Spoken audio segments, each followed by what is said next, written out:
We've been I believe, a powerful series. How many has been blessed by this series of teaching we've had over the last month of World of Words? That the words that we speak out of our mouths can literally affect what we see in our lives. And there are testimonies, and some you might hear about, some you might not hear about. But I've already got some great feedback from people in this church who told me, like, this thing works. I'm telling y'all, if you can just get what God says out of your mouth, you can get what God says out of your mouth, you will see his hand manifest. You will see things that you've never seen before. But it's a hard thing your mouth is that's one of the hardest things to check, is your mouth.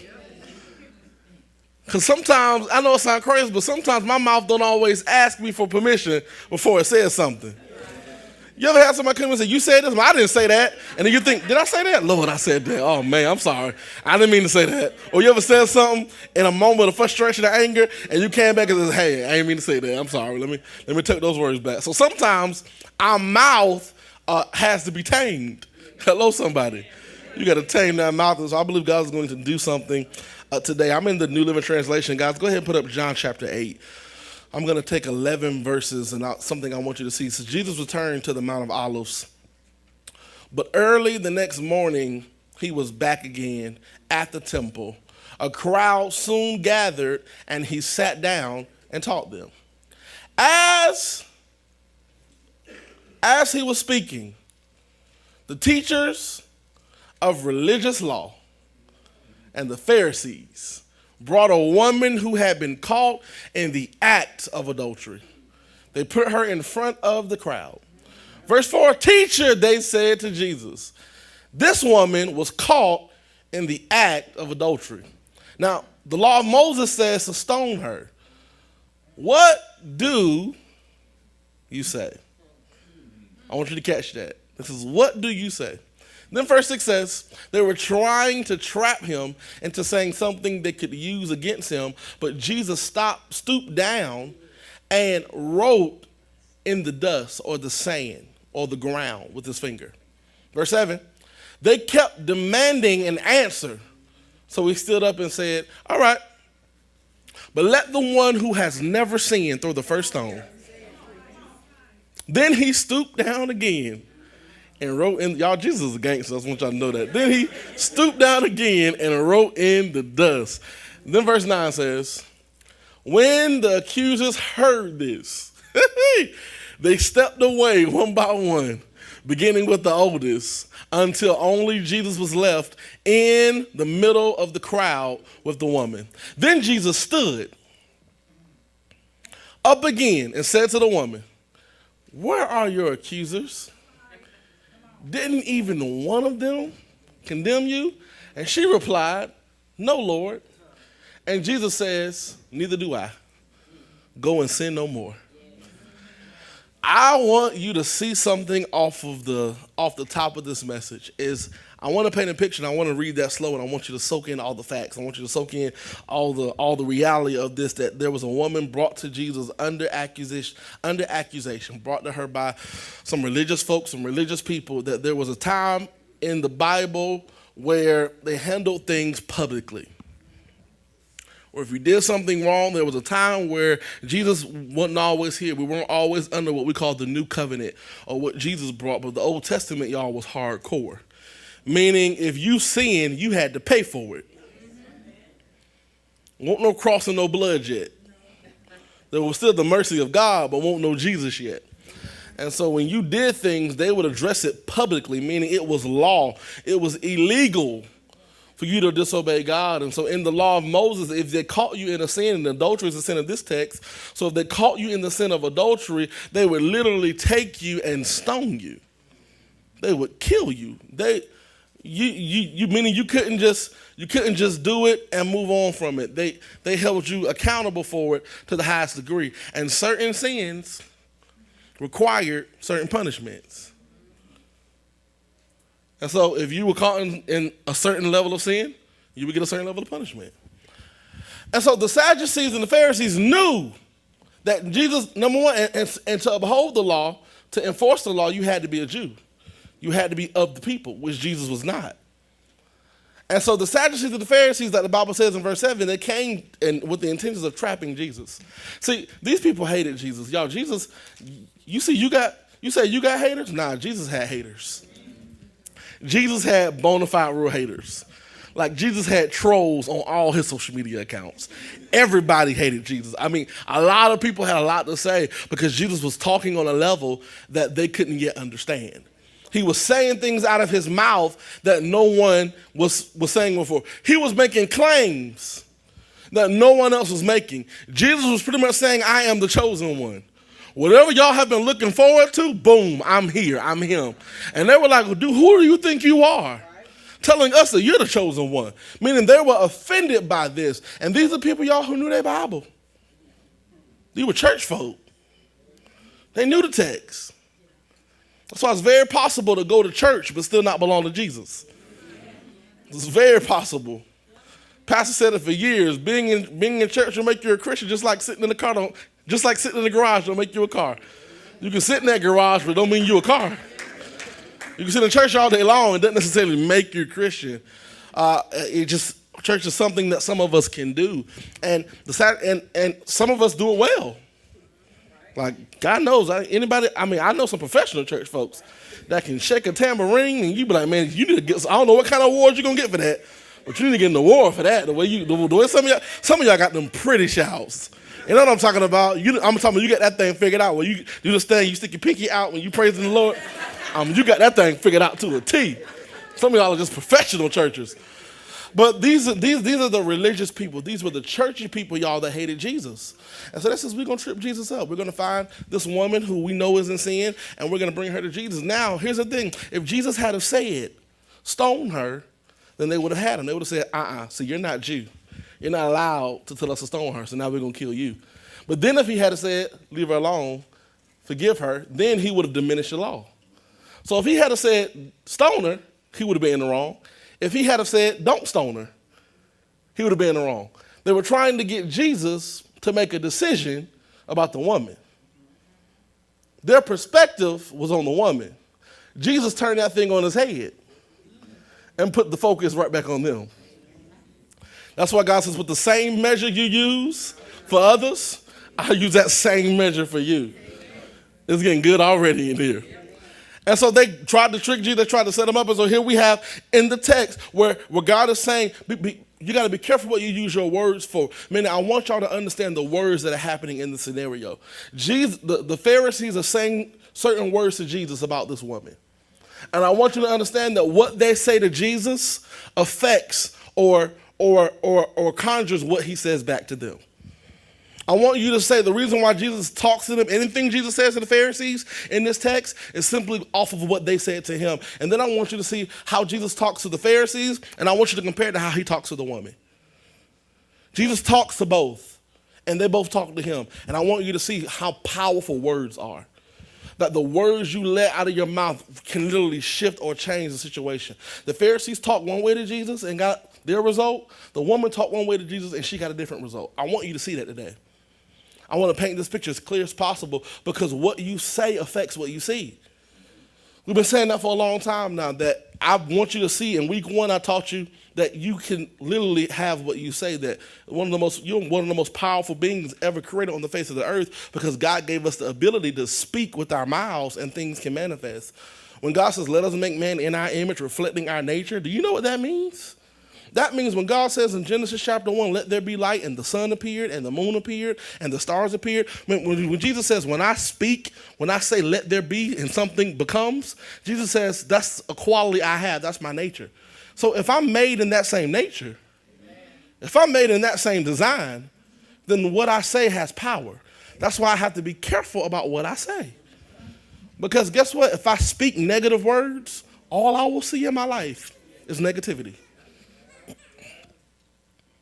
If all I say is what frustrates me and what upsets me, if all I do is respond and describe my bad situations, then that's all I'm going to see. In order for me to shift what I see, I have to first shift what I say. I have to watch the words because I told you we want to watch what you say, or you're going to have to watch what you say. There's nothing like having to watch something negative you said manifest. because you spoke it out of your mouth. When you said, man, this ain't going to never get better, it's not going to ever get better because you just spoke it. So I want us to take a greater inventory of, we got to take some, there's got to be a better process to say, God, what is coming out of my mouth? And I want you to see off the bat that you can either build or break certain things with your words. That's what I'm trying to get you to see. That God says life and death is in the power of your tongue. So when I approach something, when I speak to it, I have two options. There are two things I have the ability to do. I can either build something with my words, or I can break something with my words. Every parent in the room, you can either build your child up with your words, or you can break them down with your words. Everybody in this room, if you had a parent who talked positively to you, if you had a parent who encouraged you, then you understand, what did that do? That shaped you. But on the other side, if you're in this room and you have parents who talk down to you, if you have parents who criticize you, if you have family members and parents who talk negatively to you, you see how that, if you, even as an adult, you can see how that thing has stayed attached to you and how it has affected you. Some of you got teachers, and meaning there are some teachers that I wish I could go back and give a check to if I could over the words that they spoke over my life. There's some teachers that say no matter how much of a devil you act like, you're going to be something, little Ricky. No matter how bad you are, you're going to be something. But then there's those other teachers who declare things over you that you ain't going to never be nothing with your life because you can't control yourself. Meaning the words that people declare, the words that come out of people's mouths, they're either creating things or they're tearing things apart. You understand what I'm saying to you? That's why I have to be very careful how I talk to my spouse. I have to be very careful how I talk to my family members. I have to be very careful how I talk to my child. I have to be very careful how I speak, because if I speak detriment, I am creating chaos in their world. And I don't know about you, but I want to be known for speaking words that build up stuff. I don't want to be known for tearing down stuff. So I want you to see that you can either break or you can build. You can either applaud or you can be like the Pharisees and the accusers. And here's the thing about church folks. Here's the thing about accusation. Now, you have to be very careful when you're in this walk with God, because sometimes people can use church only to learn what other people are doing wrong. And that's why there's a stigma over the church right now that we are some of the most judgmental and mean and unforgiving people, because oftentimes we take the God of the Bible and we take the God out of the Bible and we use the Bible to beat people over the head with. Meaning oftentimes we can be like the Pharisees. The Pharisees didn't care nothing about this woman. They used her dysfunction to their advantage. And you got to be very careful with people who delight in your dysfunction. You got to be careful with people who are buddy-buddy with you in the worst seasons of your life. And when I say buddy-buddy, I mean they're not trying to change you. They pacify you. They kind of, meaning they go to you for the struggle. They're your dealer, meaning you get some of your dysfunction from them. It's blessed chaos between y'all two. You have to be very careful of people who do that, because this is why the church is in the position that it's in, because we have had people who have misrepresented the God. We have people who have misrepresented the message of Jesus, the message of the gospel. And some of you have come to church. You've been in situations where you came to a religious person and all they did was point out what was wrong with you. All they did was told you what you had to get right. All they did was told you, you got to stop doing that.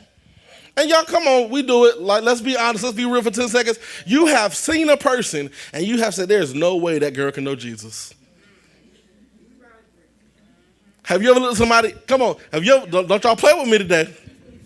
Have you ever looked at somebody and says, ooh, they need Jesus. They need, oh my God, they need Jesus. Not understanding that the Jesus they need is inside of you. It's kind of crazy sometimes how religious people can do. Is that sometimes it's almost like there's a disease going around our city right now, and you have the medicine for the disease in your pocket. And somebody walks past you infected by the disease, and you say, oh my God, they need medicine. You need some medicine, but the medicine's in your pocket. Meaning, really, you don't have any business pointing out anybody's dysfunction unless you have the solution to it. Nobody needs your help identifying what's wrong with them. I don't need y'all claps today. I'm very confident today. I am who he says I am. That's why I sang that song. Nobody needs your help in identifying what's wrong with them. And we are professionals. That's why when we get mad at people and upset with people, you know what we say? I'm going to tell her about herself. I'm going to tell him about himself. He going to hear the truth today from me. We have the saying where I'm going to get him told. We get people told, right? What does that help? What does it help? What does it do? What I'm saying is the words that you let out of your mouth, is the intention of it to build something up? Or are you intentionally speaking words to tear something down? Are you intentionally putting words into the atmosphere that's going to cause chaos? That's going to cause confusion? That's why mama always taught me, if you ain't got nothing nice to say, don't say nothing at all. Why? Because if I say the wrong thing, it will create something that is way bigger than me, that person might have to deal with, that I might have to deal with. And that's why God is saying, I need y'all to be very careful. You need to understand that there's life and death in your tongue. That's the first thing we've got to understand, is that I have the power to bless and destroy. And sometimes we don't see it like that. That I have to take responsibility of how powerful I am. And some of you don't even believe that. I'm telling you, you have power. And that's why we have to actually believe I actually can have what I say. If I say it, I'm actually going to see it. You got to understand that. And so that's why God is saying, say the right things and understand the right things. I mean, the Sadducees and the Pharisees, they learned so much and knew so much of the Bible. But it's amazing how you can know so much of the Bible and live so little of it. And that's why you and I won't be judged by how much Bible we know, but God says, I'm going to judge you by how much Bible you lived. That's why the text says, I hide the word in my heart so that I might not sin against God. I mean, I don't hide the word in my heart just to have it because it keeps me warm. I hide the word of God in my heart so that when life happens, I can apply the word to it. And so, wait, I don't have to respond to this. God has given me a better solution. You made me angry. I do not have to punch you in the eye and go to jail for a night. I can be angry and sin now. I can actually walk away. I can actually choose to be the bigger person and let you have your ignorance. Yes, I can. It's possible. Meaning I have control. God has given me so much power. He's given me so much authority, but they start with the words that I speak out of my mouth. And this is why I want to help you understand what your words mean. Meaning I want you to see when the Pharisees saw the woman, all they saw was an adulterer. All they could see was her sin. And I don't know if you know what that feels like, to be around people and to be around a circle and to be around an atmosphere where they can only see what's wrong with you. And sometimes, if you'll be honest, you're that person for yourself. Sometimes you're in a season where you ever been in a place where you're only focused on what you're not doing right? And sometimes for us, it's so hard to encourage our own selves and to give our own selves praise. And some of us don't give our own selves a break. We keep ourselves in a perpetual state of torment because there's nothing like being under accusation by words. Words that others have declared over us and words that we've declared over ourselves. And this woman, unfortunately, was brought into church under the accusation of words. She was drugged. The Bible says that she was caught in the act of adultery. Meaning homegirl was in the bed with somebody. And they snatched her out the bed. And they didn't bring her to church to heal her. They brought her to church to kill her. That's a painful place to be in the church, but still not be safe. Yeah, we working in here. It's a sad thing to be under the people of God, but still yet be damaged, but still yet be destroyed, but still yet, meaning it's a damaging thing to walk out of those doors feeling worse than when you came in.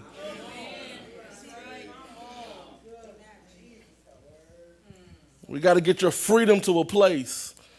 We got to get your freedom to a place where we got to get you from under that. That there are people who come into this, meaning and that's the thing about church, is that's the reality of it. Church can be for everybody. And that's why I say your decisions can't just be based on if somebody go to church. I can't tell you how many, I don't know why I'm going this direction. I can tell you how many girls I've talked to. And it's like, hey, I know this dude is cute. I know he got all his front teeth, and I know all of them straight, and I know all of them the same color. I got you on that. That's great. That's awesome. But is this guy any good? And she says, yes, he goes to church. And I say, and what else? Oh, no, that's it. He go to church. And I'm like, that doesn't necessarily qualify whether he's a good or a bad guy. Because I know some brothers in my day who would lift their hands and go to church with you just for you to get comfortable enough. Just long enough for you to get right. And say, well, church, praise the Lord. Yes, church was good today, honey. And they'll do it long enough to get what they want, and then they leave. I've seen it happen time and time again to beautiful women, beautiful daughters in the Lord. I've seen it happen time and time again. So that's why we have to consider, just coming to church ain't enough, y'all. That's what I'm saying. Coming here is not enough.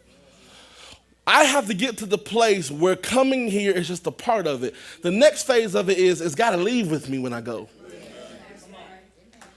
It's got to leave with me when I go. Meaning, if I'm fighting doubt and accusations and people are telling me when I'm not out there, and if I don't come in here and get what I need, I'm supposed to go back out there with ammunition on how to speak against what they're saying.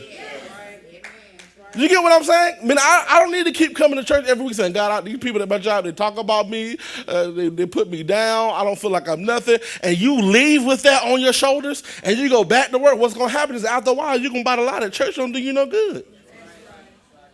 So I've got to get the church in me to the place where whatever the words I hear off this pulpit, I'm taking them words, I'm throwing them at anything and everything that don't look like it's for me.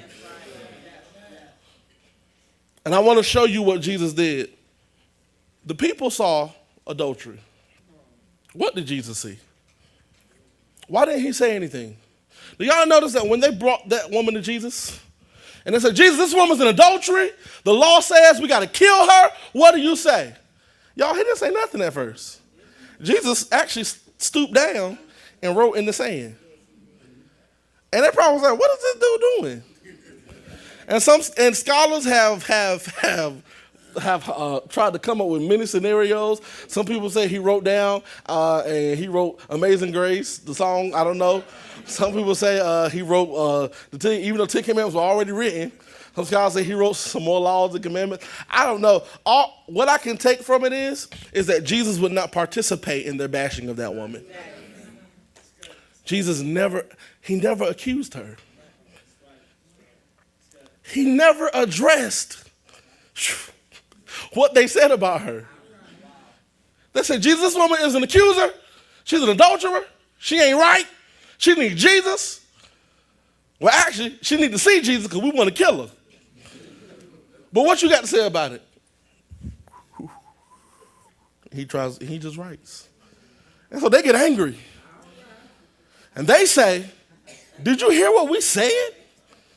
What do you have to say, Jesus? And the Bible says he stood up and he says, all right, he that's without sin cast the first stone. And they were like, Because they were expecting him to answer their question about the woman's dysfunction. They weren't betting on him calling them out on their own stuff. They weren't anticipating Jesus saying, I know you're bringing this woman for adultery, but what have you done lately? What have you been a part of lately? That's why you have to be careful who you point your finger at, because there will be 4 pointing right back at you. You have to be very careful who you're trying to accuse and who you're trying to blame for your dysfunction and for your mistakes and the way things are in your life, because there's always a part you have to play in everything in your life. And Jesus is saying, I will never be a part of your bashing and your shaming and your rejecting another person, because that's not in my character. So whenever you come to me about them, I'm going to turn it back around on you. Jesus says, he who's without sin, cast the first stone. Cast the first stone. They said she's an adulterer. He said, he who's without sin, cast the first stone. And then he begins to take up for this woman in a sense, because they begin to leave one by one. They begin to leave one by one. And Jesus looks at the woman and says, who's your accuser now? And she says, well, nobody. Everybody's gone. And he says, and I won't be one of them. Jesus makes a clear distinction. I'm not like them. I know they say they're from me. I know they say they represent our God, but they are not from our God. How do I know if I have encountered someone who is not from God? If they only focused on what I am not. If they only tell me what I can't be. If it only tells me what I can't do. if it doesn't give me the confidence, if it doesn't speak, if it doesn't tell me I am a child of God, if it doesn't tell me I can have what I say, if it doesn't tell me I can do whatever he says I can do, if it doesn't build me up, it's not from God. God is not a tear down type of God. Anything, and this is what I love about God, because have you ever considered the word? Jesus never spoke a word that didn't build something. Every word that he's ever spoken always was spoken to help something or to build something or to change the course of something. Jesus never broke anybody with his words. And if Jesus didn't break nobody with his words, then why do we?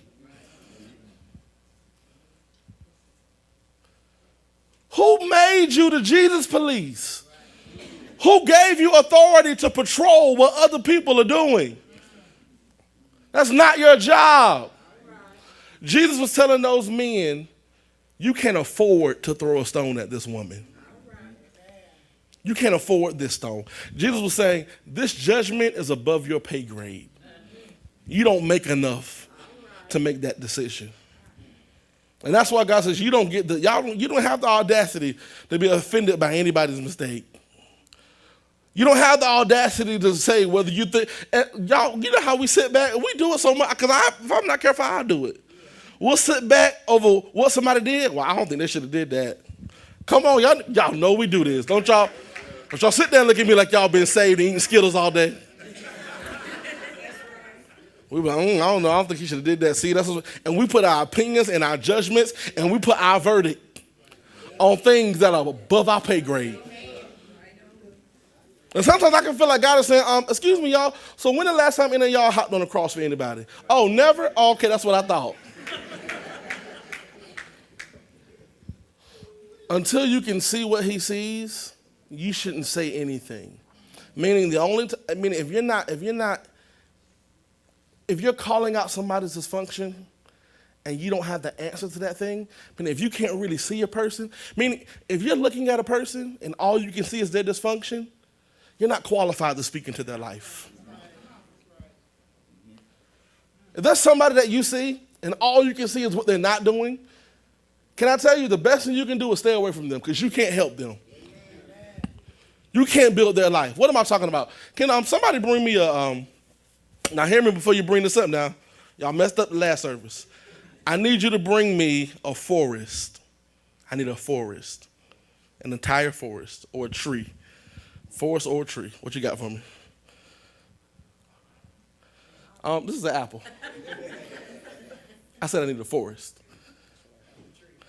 So all you have right now is an apple. All he gave me was an apple.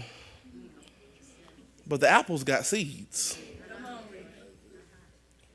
And if I take the seeds from this apple, put it in the right atmosphere, in the right environment, with the right attention and the right care, what was an apple will become a forest. And I want you to know that in your current state, some people can only handle you as an apple. And you can't blame them, because all they have is apple perspective. And some of you are under the opinions and the words of people who can only recognize you at this state.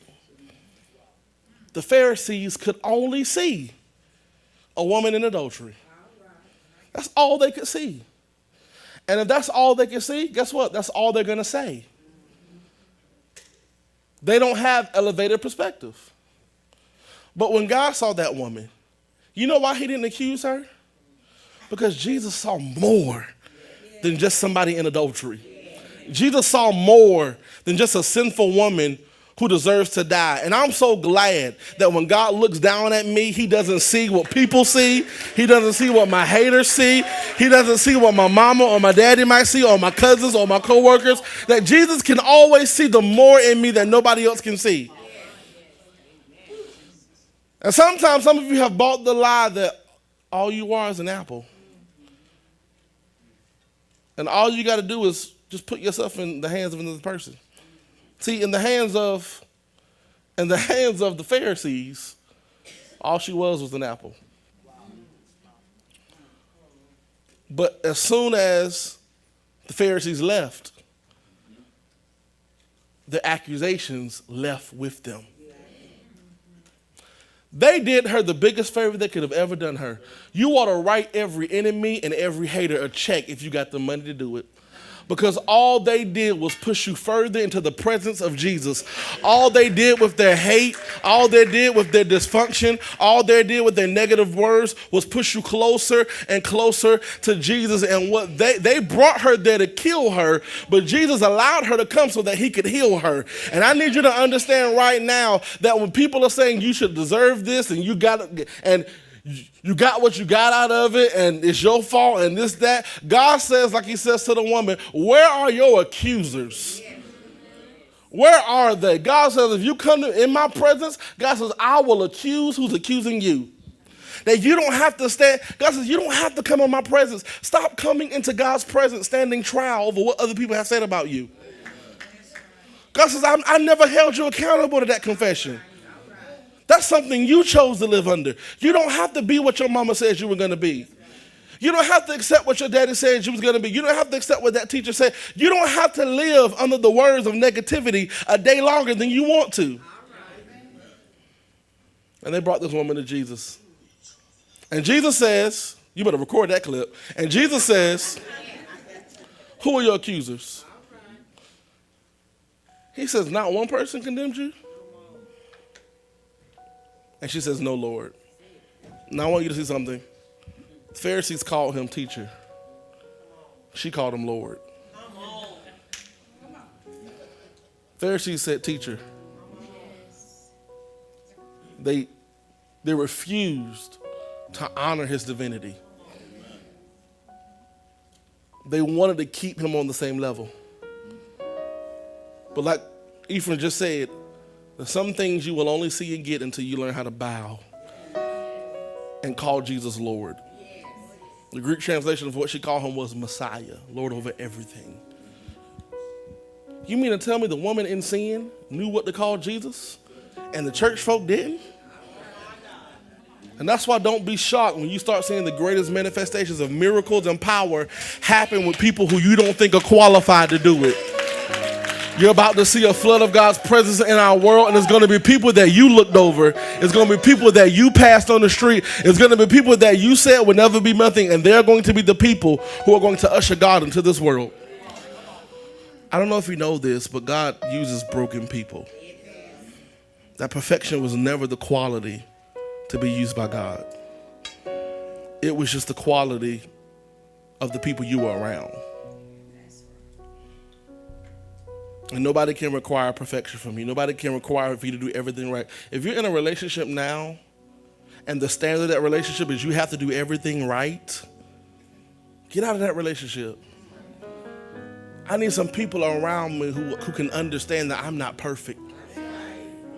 I need some people around me who can understand that they're not perfect. And sometimes I just need grace, because I don't make all the right decisions, y'all. I don't do all the right things. I don't say all the right things. There might be a season of my life, y'all, where I miss it.